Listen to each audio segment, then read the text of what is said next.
नमस्कार विद्यार्थी मित्रांनो, तुमचं केमिस्ट्री या आपल्या यूट्यूब चॅनलमध्ये हार्दिक स्वागत। मी प्राध्यापक पवार एजी। आपण जो चॅप्टर चालू केलेला आहे तो आहे मॉडर्न पिरियोडिक टेबल। या मॉडर्न पिरियोडिक टेबल या चॅप्टर मध्ये आपण पाठीमागच्या तासाला काय पाहिलं होतं, electron gain enthalpy.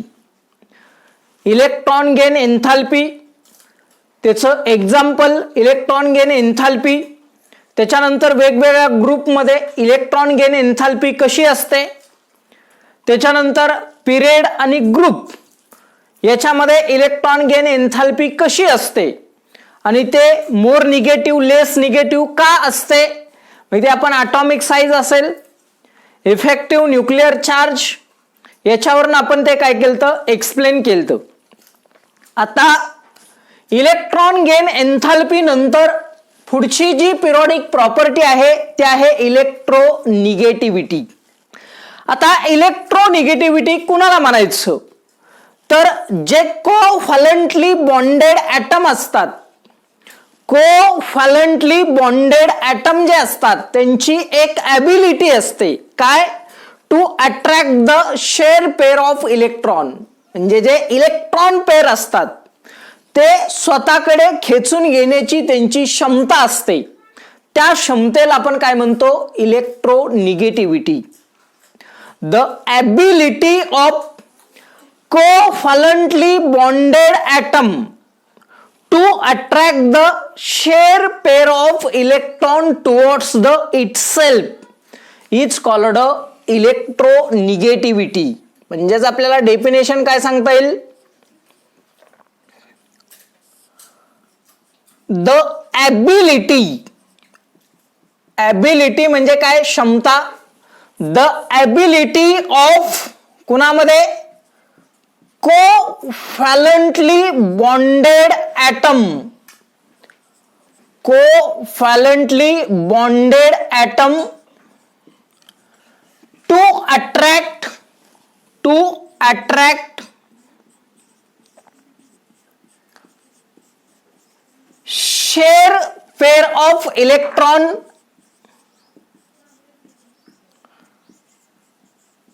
Towards the itself, towards itself is called electronegativity। त्याला आपण म्हणतो इलेक्ट्रोनिगेटिव्हिटी। म्हणजे जे कोव्हॅलेंटली बॉन्डेड ॲटम असतात त्या कोव्हॅलेंटली बॉन्डेड ॲटमला एक क्षमता असते की जे इलेक्ट्रॉन पेअर असतात ते स्वतःकडे काय करतं, खेचून घेतं। आता कोव्हॅलेंट बॉन्डेड, कोव्हॅलेंट बॉन्ड म्हणजे आपण त्याला मराठीत काय म्हणतो, सहसंयुज बंध। सहसंयुज बंध म्हणजे काय, इलेक्ट्रॉनच्या भागीदारीमुळे तयार होणारे बंध। The bond is formed due to the sharing pair of electron, इलेक्ट्रॉनची भागीदारी, कारण हे इलेक्ट्रॉन कसले अट्रॅक्ट करतंय, शेअर पेअर ऑफ इलेक्ट्रॉन म्हणजे इलेक्ट्रॉनची भागीदारी, त्यामुळे जे बंध तयार होतात त्याला आपण म्हणतो कोव्हॅलेंटली बॉन्डेड। म्हणून जे कोव्हॅलेंटली बॉन्डेड ॲटम असतात त्यांना एक क्षमता असते की इलेक्ट्रॉन पेअर काय करतात, स्वतःकडे खेचून घेतात, त्याला आपण म्हणतो इलेक्ट्रोनिगेटिव्हिटी। आता ही जी इलेक्ट्रोनिगेटिव्हिटी आहे ही लिनस पॉलिग नावाच्या सायंटिस्टनं 1922 ला काय केलेलं आहे, एक्सप्लेन केलेलं आहे। म्हणून इलेक्ट्रोनिगेटिव्हिटी जी प्रॉपर्टी आहे ती कुणी सांगितली, लिनस पॉलिग नावाच्या सायंटिस्टनं 1922 ला, इलेक्ट्रोनिगेटिव्हिटी। आता ही जी इलेक्ट्रोनिगेटिव्हिटी आहे या इलेक्ट्रोनिगेटिव्हिटीवर कोणकोणते फॅक्टर अफेक्ट करतात, अफेक्टिंग फॅक्टर्स, अफेक्टिंग फॅक्टर्स। आता याच्यावर तीन फॅक्टर अफेक्ट करतात। पहिला जो फॅक्टर आहे तो आहे atomic radius किंवा त्याला आपण म्हणतो atomic size. आता atomic radius आणि इलेक्ट्रोनिगेटिव्हिटी एकमेकाला इनव्हर्सली प्रोपोर्शनल टू असतात. म्हणजे atomic radius जर कमी झाली तर त्याची इलेक्ट्रोनिगेटिव्हिटी जास्त होते, किंवा atomic radius जर वाढली तर इलेक्ट्रोनिगेटिव्हिटी काय होते, कमी होते. म्हणजेच atomic radius आणि इलेक्ट्रोनिगेटिव्हिटी एकमेकाला कशा असतात, inversely proportional to. Electronegativity inversely proportional to atomic radius. Inversely proportional to हा पहिला फॅक्टर आहे. म्हणजे इलेक्ट्रोनिगेटिव्हिटी आणि atomic radius व्यस्त प्रमाणात असतात. दुसरा फॅक्टर आहे nuclear charge. Effective nuclear charge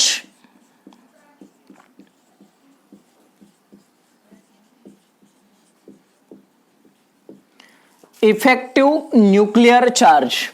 आता न्यूक्लिअर चार्ज आणि इलेक्ट्रोनिगेटिव्हिटी याच्यामध्ये काय कोरिलेशन आहे, तर जेवढा इफेक्टिव्ह न्यूक्लिअर चार्ज जास्त तेवढं त्याची इलेक्ट्रोनिगेटिव्हिटी सुद्धा जास्त.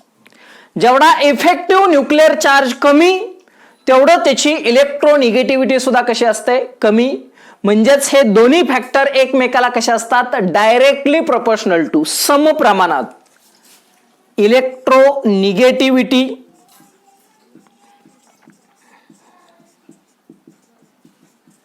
Directly proportional to effective nuclear charge म्हणजेच न्यूक्लिअर चार्ज. न्यूक्लिअर चार्ज वाढल्यानंतर इलेक्ट्रोनिगेटिव्हिटी वाढली जाते. न्यूक्लिअर चार्ज कमी झाल्यानंतर त्याची इलेक्ट्रोनिगेटिव्हिटी सुद्धा काय होते, कमी होते. हा दुसरा अफेक्टिंग फॅक्टर आहे, इफेक्टिव्ह न्यूक्लिअर चार्ज. त्याच्यानंतर तिसरा इफेक्टिव्ह अफेक्टिंग फॅक्टर आहे screening effect.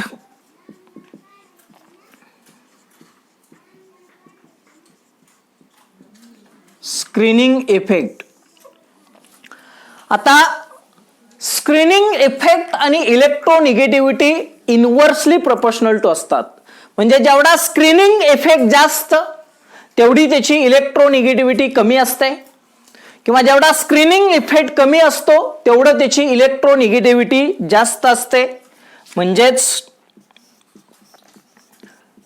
Electronegativity inversely proportional to screening effect.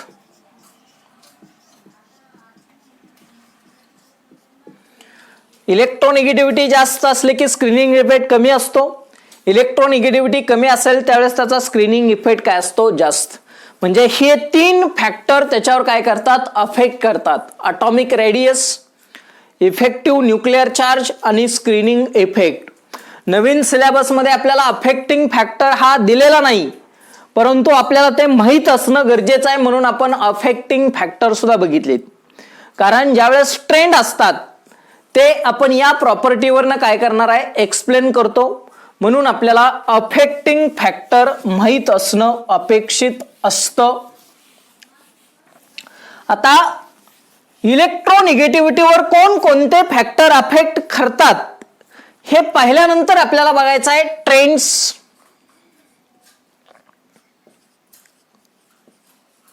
Trends पहिला त्याच्यामध्ये आपण बघितला period.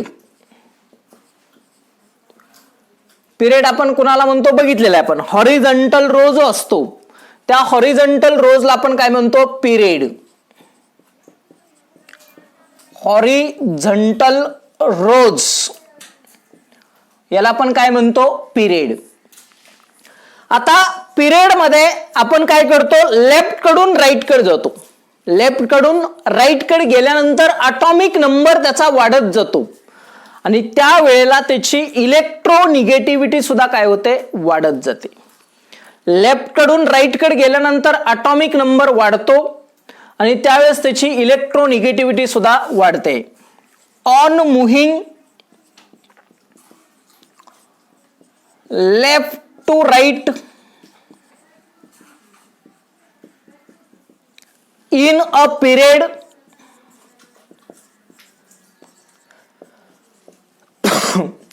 atomic number increases,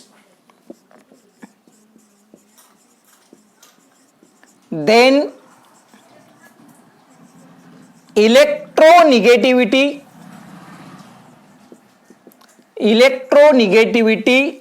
also increases.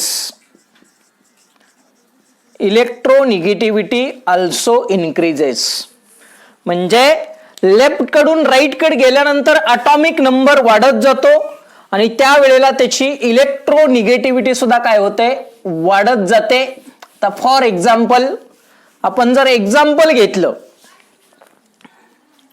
For example जर आपण लिथियम घेतलं किंवा जर आपण तक्ता केला, समजा एलिमेंट्स ॲटॉमिक नंबर आणि इलेक्ट्रोनिगेटिव्हिटी.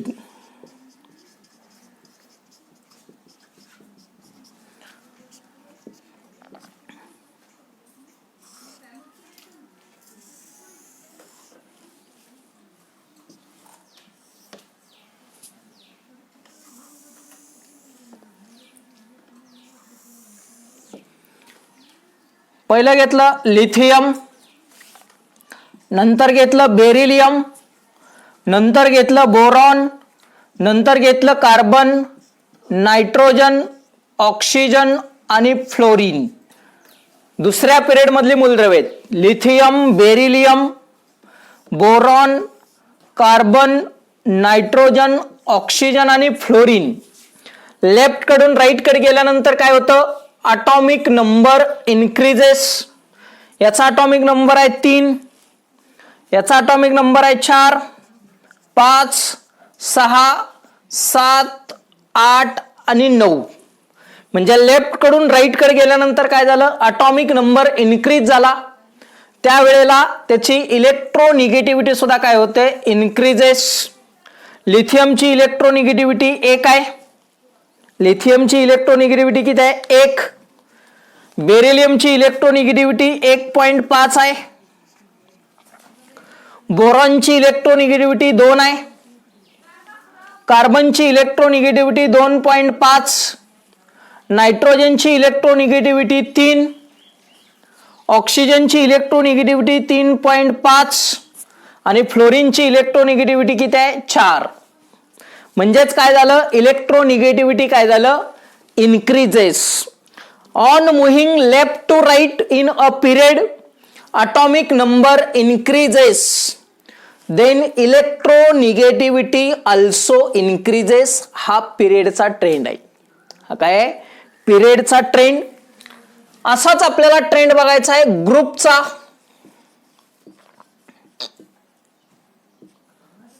ग्रुप म्हणजे काय, व्हर्टिकल कॉलम. जे व्हर्टिकल कॉलम असतात त्या व्हर्टिकल कॉलमला आपण काय म्हणतो, ग्रुप. मग जसं जसं आपण ग्रुपमध्ये खाली जाऊ तसं तसं ॲटॉमिक नंबर वाढत जातो आणि त्यावेळेला त्याची इलेक्ट्रोनिगेटिव्हिटी काय होते, कमी होत जाते. On moving down the group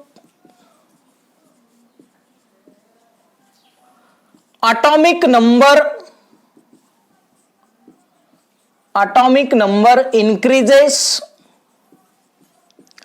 then electronegativity decreases.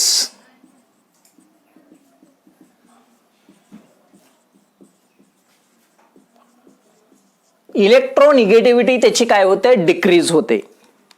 On moving down the group atomic number increases, then the electronegativity decreases. आता त्याचं जर आपण एक्झाम्पल बघितलं, फॉर एक्झाम्पल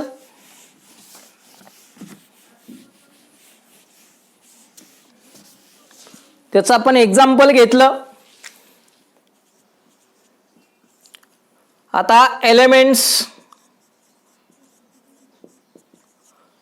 ॲटॉमिक नंबर आणि इलेक्ट्रोनिगेटिव्हिटी.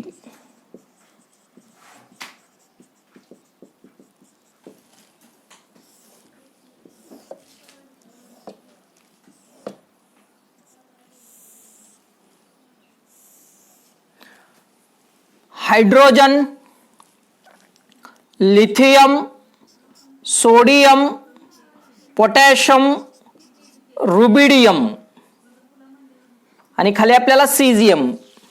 हायड्रोजन, लिथियम,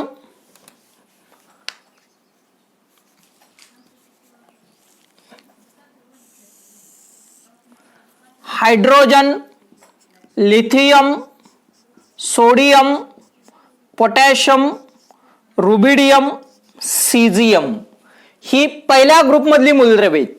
आता याचा ॲटॉमिक नंबर 1 आहे, लिथियमचा ॲटॉमिक नंबर 3 आहे, सोडियमचा ॲटॉमिक नंबर 11, पोटॅशियमचा ॲटॉमिक नंबर 19, रुबिडियमचा ॲटॉमिक नंबर आहे 37 आणि सीझियमचा ॲटॉमिक नंबर आहे 55. On moving down the group atomic number काय झाला, वाढत गेला. त्यावेळेला त्याची इलेक्ट्रोनिगेटिव्हिटी कमी होत जाते. हायड्रोजनची इलेक्ट्रोनिगेटिव्हिटी 2.1, लिथियमची इलेक्ट्रोनिगेटिव्हिटी 1, सोडियमची इलेक्ट्रोनिगेटिव्हिटी 0.8, सोडियमची इलेक्ट्रोनिगेटिव्हिटी किती आहे 0.8, 0.9, पोटॅशियमची 0.8, रुबिडियमची 0.8 आणि सीझियमची 0.7. म्हणजेच काय झालं, ॲटॉमिक नंबर वाढत गेल्यानंतर त्याची इलेक्ट्रोनिगेटिव्हिटी काय झाली, डिक्रीज झाली. म्हणून डाऊन द ग्रुप आपण गेल्यानंतर ॲटॉमिक नंबर वाढत जातो आणि त्यावेळेला त्याची इलेक्ट्रोनिगेटिव्हिटी काय होते, वाढत जाते. हे झालं पहिल्या ग्रुपमधलं मूलद्रव्य. समजा आपण दुसरं एक्झाम्पल घेतलं, example second, elements, atomic number आणि इलेक्ट्रोनिगेटिव्हिटी.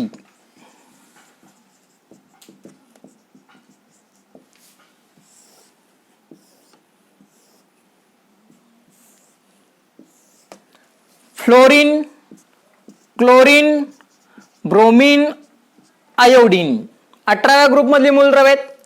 फ्लोरीनचा ॲटॉमिक नंबर किती आहे 9, क्लोरीनचा 17, ब्रोमीनचा किती आहे 35 आणि आयोडीनचा किती आहे 53. ॲस्टॅनिन आहे परंतु आपण ते वापरत नाही. 9, 17, 35, 53 जसं जसं खाली जाऊ तसं तसं काय झालं, त्याचा ॲटॉमिक नंबर वाढत गेला. फ्लोरीनची इलेक्ट्रोनिगेटिव्हिटी 4 आहे, क्लोरीनची इलेक्ट्रोनिगेटिव्हिटी 3 आहे, ब्रोमीनची इलेक्ट्रोनिगेटिव्हिटी 2.8 आहे आणि आयोडीनची किती आहे 2.5 आणि खाली ॲस्टॅनिन घेतलं तर त्याची 2.2 आहे. म्हणजेच काय झालं, electronegativity decreases. On moving down the group atomic number increases. Atomic number काय झाला, इन्क्रीजेस म्हणजे इन्क्रीज झाला आणि त्यावेळेला त्याची इलेक्ट्रोनिगेटिव्हिटी डिक्रीजेस म्हणजे इलेक्ट्रोनिगेटिव्हिटी त्याची कमी झाली. हा आहे ग्रुपमधला ट्रेंड आणि हे आहे इलेक्ट्रोनिगेटिव्हिटी पिरियडमध्ये आणि ग्रुपमध्ये. येथे लक्षात, पिरियडमध्ये इलेक्ट्रोनिगेटिव्हिटी काय होते, वाढत जाते आणि ग्रुपमध्ये इलेक्ट्रोनिगेटिव्हिटी काय होते, डिक्रीजेस होते. आणि ही आहे electronegativity. The ability of covalently bonded atom to attract the share pair of electron towards the itself is called electronegativity. आणि हे इलेक्ट्रोनिगेटिव्हिटीचे अफेक्टिंग फॅक्टर असतील किंवा ट्रेंड. आता पिरियोडिक प्रॉपर्टीज नंतर आपल्याला शेवट बघायचा आहे फॅलन्स. शेवट आपल्याला पाहायचा आहे फॅलन्स किंवा त्याला आपण काय म्हणतो ऑक्सिडेशन स्टेट.